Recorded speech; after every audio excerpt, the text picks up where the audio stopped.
তারেক রহমান আসছে, মা মাটি ডাকছে, ভয় নাই, রাজপথ ছাড়ি নাই, সময় নাই, ডাক দিয়েছে বিজয় ভাই।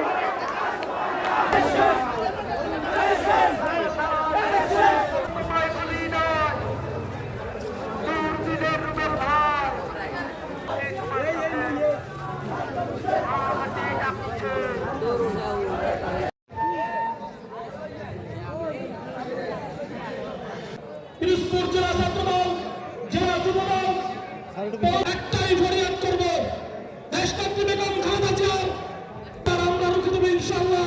সর্বোপরি একটা কথা বলতে চাই, আগামী নির্বাচন জিন্দাবাদ, তারুণ্যের অহংকার জনাব তারেক রহমান জিন্দাবাদ সহ যারা অন্ধকার কবরে শায়িত, মেহেরবানি করে সকলকে মাফ করে মাতৃকুল পিতৃকুল শ্বশুরকুলের যারা যেখানে অন্ধকার কবরে শায়িত, ওরা একটি শান্তিপূর্ণ সার্বভৌম স্বাধীন রাষ্ট্র প্রতিষ্ঠার তৌফিক দিয়ে দিন। আমাদের এই নেক আমলটুকুতে যে সওয়াব তুমি দান করেছো লক্ষ কোটি গুণ করে নি রব্বুল আলামিন। দেশের জন্য জীবনে যত ভালো কাজগুলো করেছেন মেহেরবানি করে আপনি কবুল আর মঞ্জুর রব্বুল আলামিন। আমাদের দোয়াগুলিকে আপনার হাবিব সাল্লাল্লাহু আলাইহি ওয়াসাল্লামের ওসিলায় কবুল করে আলাল মুরসালিন ওয়াজআল আখিরা কালামিনা ইনদাল মাউত লা ইলাহা ইল্লাল্লাহু মুহাম্মাদুর রাসূলুল্লাহ। খালেদা জিয়া সহ অনেকেই অসুস্থ রয়েছেন।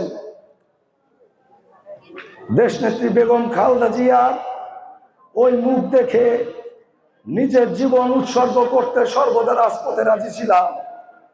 আজকে যেদিন সুদিন এলো বা সুদিনের দ্বার প্রান্তে, তখন আমার এই নেত্রী অসুস্থ।